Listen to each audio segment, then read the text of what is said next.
Hey guys, thanks for tuning into the show. Don't forget to hit that subscribe button. He opened up the door, man. He on the laptop, see what, some stocks, some little squiggly red and green lines. I'm like, what you up here looking, man? Looking up. What you said, Forex? Yeah, I'm like, Forex. He in here looking up stocks for his daughter, man. You know what I'm saying? How many fathers really out here, trying to help their daughter invest and build generational wealth, man? It's not a lot of men that do that, so I salute him on that, man. He looking up stocks for his daughter, just trying to make sure he got doing everything he can to provide a great future for his daughter, and I respect that. Yeah, because looking at the situations that's going on right now, like I told you, I had to go to court for my dad and stuff, and I'm just starting to, I learned from that situation to understand that I looked at his mistakes or things that he could have done better. I wouldn't even call them mistakes. He probably just didn't know. And I want to do something different. I don't want my daughter to go through the same thing because I didn't pay attention to what happened. Now I'm getting dragged to court for something that he didn't take care of when he was alive, and I'm like, do I really want my daughter to go through all this situation and go through this hell? Right. Because that's affecting me 3-4 years later after you passed, because I didn't do what I was supposed to do when I had the chance. And I wasn't making 10K a month, 25, 30, and I'm still able to acquire these things just because I understand money management. Right. Money management goes on. It's not about how much you make. It's about how much you keep. Right. How much you got working for you. How much money you got working for you. And once I made that shift, that's when it started happening. Because when I did that, I'm looking at her account like, dang, she up $300, $400, $500 just on what I'm like, dang, you feel me? Imagine when she get 25. When she get 25, and I can say, here you go, start your life. Right. You got an M in there, just chilling. Right.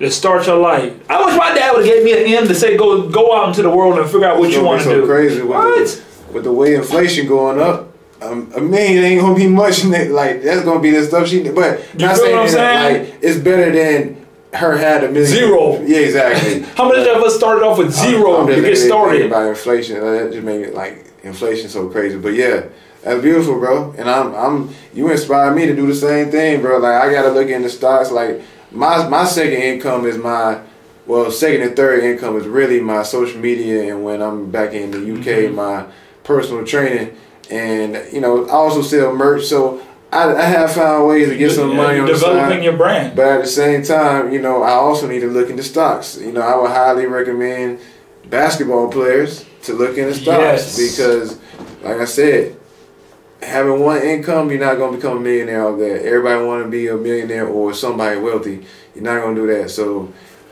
if you learn how to do stocks and invest the right way and, practice your skills, man, you can have easy money coming in your pockets. That's what most players don't understand about the financial gain that you get from being an overseas basketball player is you have the time to learn something. You have the time to do a little bit of research, because most time people be like, I don't really trust that. Why don't you trust that? Because people fear what they don't know. If you don't have time to research the things that you're trying to know, you will always be in fear of that set thing. So if you never take the time to learn something about the stock market, you will always be in fear of it, and you will never be able to benefit from it. You feel me? And so we have a machine of basketball giving us money that we can be able to say, you know what? Let me put 2 racks in here. You feel me? It's untaxed. I got a little bit extra money that I could put into something. That goes a long way. Using that money to actually make you something. Everybody want $50,000 contract. Like Austin said, $40,000. I thought I was about to get 40. Maybe you ain't got to do it that way. Maybe you're getting a consistent 4 and you're taking 1 out each time, and you just invest in that the right way. And by the time you're done playing, you play for 14, 15 years, and you've been doing that for 12, 13 years. Your money when you're done is going to be crazy. Because you use your brain and you start realizing, let me just manage. That ain't got even nothing to do with basketball. There's a guy I know right now, speaking of which, these basketball players who just be out here living the life. You feel me? So I know one guy, I ain't gonna say his name, obviously, I ain't trying to put nobody on blast, but there's a guy I know, always on IG, posting, tap in with me, I got this, tap in with like showing the luxury life. I'm in the club. I'm in the strip club. I'm balling. But then you hit my man's up asking for some money that you don't even know. He don't even know him. He hit B up asking for some. Let me get a couple $100.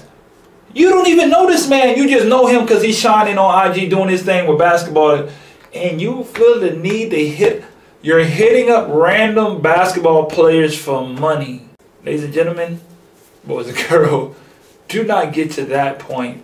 That's slimy, man. That's dependency, man. We don't preach that over We are there, not man. advocating that type of behavior.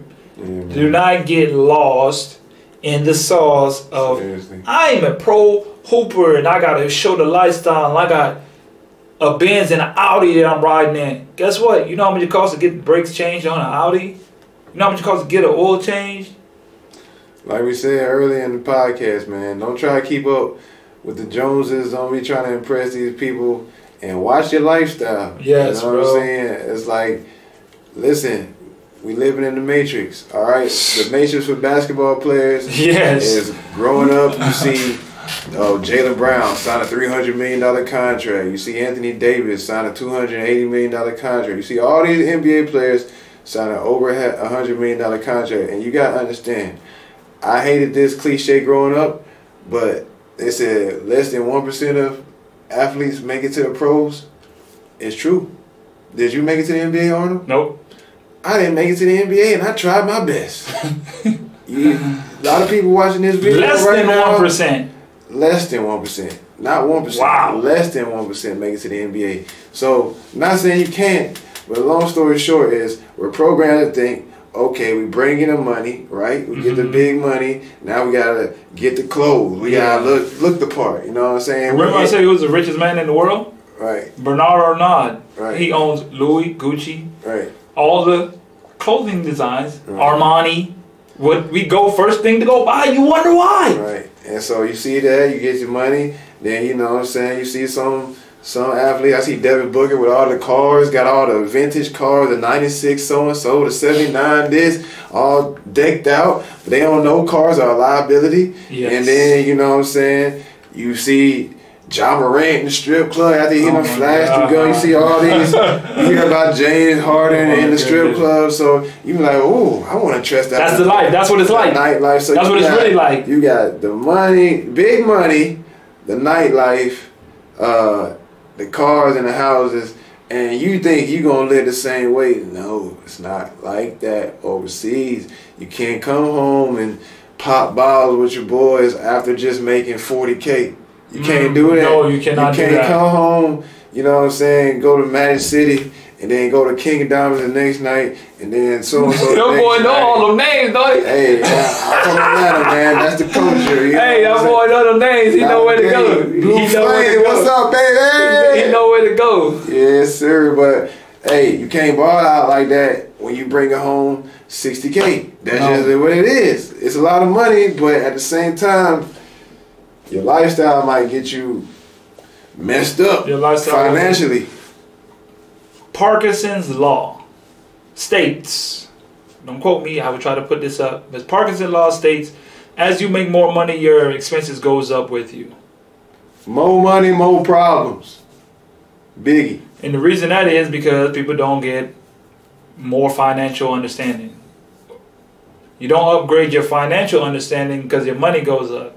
You may have $100 million, but if your mindset doesn't know what to do with $100 million, you're just going to lose it because you're just not that person. And I think that's when most people fall apart. Like you, because you made $28,000 this year playing basketball, and that's actually good. But you're out here like you just made $250,000. The lifestyle do not add up. Lower your dopamine levels. Learn how to be bored. Learn how to not just be turned up. Transmutation. Just learn excited and geeked up all the time. You can't just be, I'm finna go to the club, pop bottles and turn that Glorilla on and that sexy red. Lower your dopamine level. Just relax. Lower your expectations. Take what's the word? Take Chill, pleasure in slow and calm things. You feel me? Delayed gratification. There you go. All right, we're gonna finish out with this last topic. So, the reason I follow and I try to keep my timeline on Instagram is strictly basketball players, because then you start to see like they will start exposing the situations that they're going through in life, and that's what I want to like. Oh, I see what's going on with bro. I could touch on it. So, there's a guy that I know, he was playing in Bolivia, and I guess he got cut. You feel me? And the team, I ain't gonna lie. You know how you read something and you look, and then they post something, you be like, wait, let me go back. See what he really said, because you just kind of skim over it. So I kind of looked and seen it was in Spanish what the team said, because it's in Bolivia.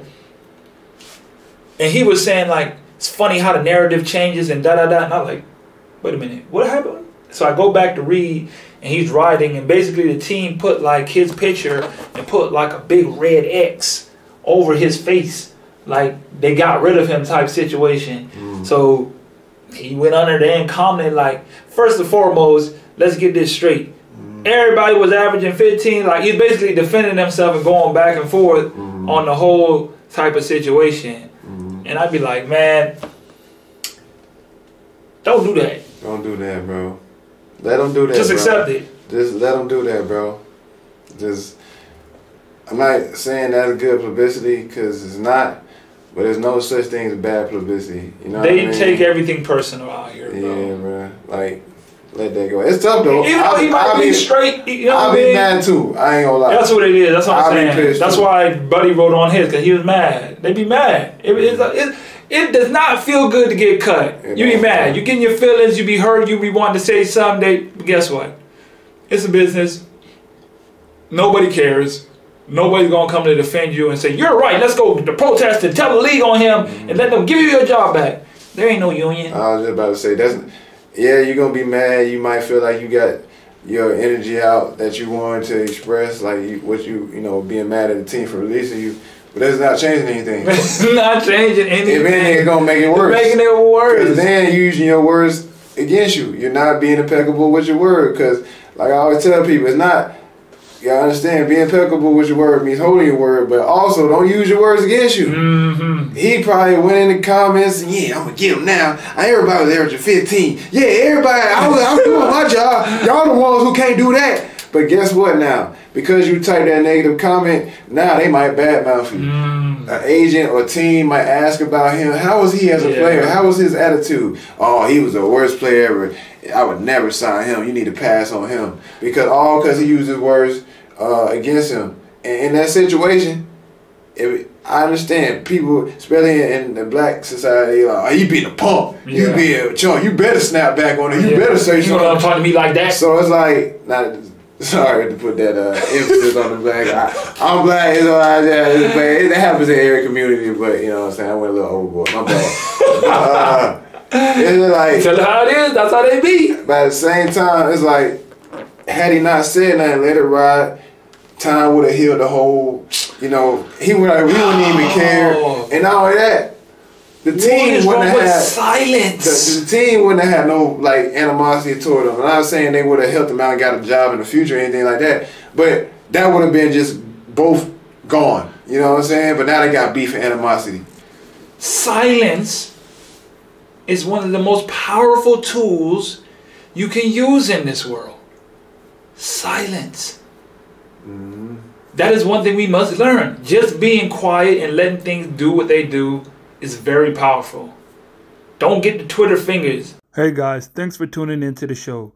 Please subscribe on our YouTube, Spotify, Apple, and wherever you listen to your podcast. I greatly appreciate it.